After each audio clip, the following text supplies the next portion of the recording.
Nu facem altă scenă, atunci mă întâlnesc cu aplauze vesele și furtunoase. Încercăm? Hei, rămânați!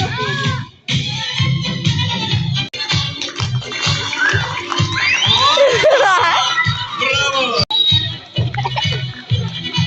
Mulțumesc frumos! Eu sper cu așa aplauze. Ați întâlnit și ați spitinești pe toți artiștii care vor ieși mai bun prieten al meu, clownul Șuric. Sub aplauze! Șuric! Șuric!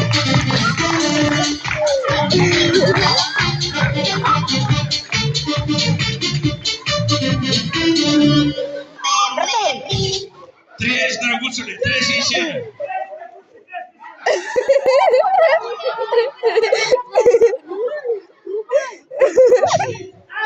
Asta tu treci, băi, tu și cați aici, băi, de aici, și cu mine de aici.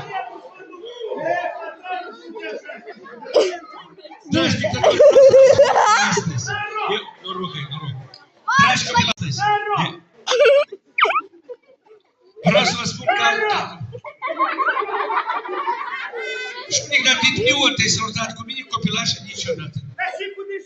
Numai decât. Dragi,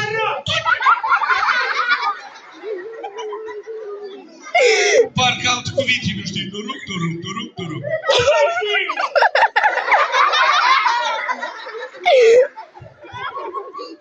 Eu știu că la toți copilașii le place magie, da? Nu.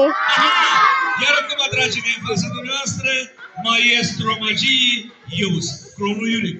Aplauze! Tare focus e.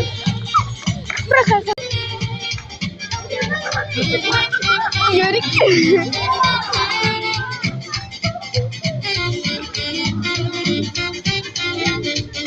Ei, eu dar să știu toate focusurile astea.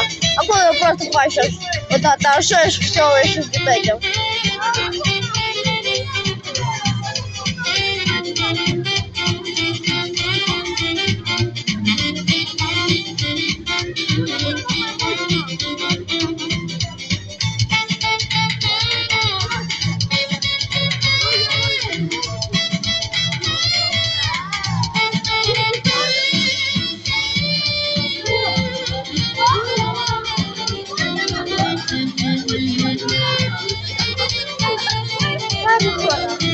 Este o foxă. Eu până mult le ține într-un rând.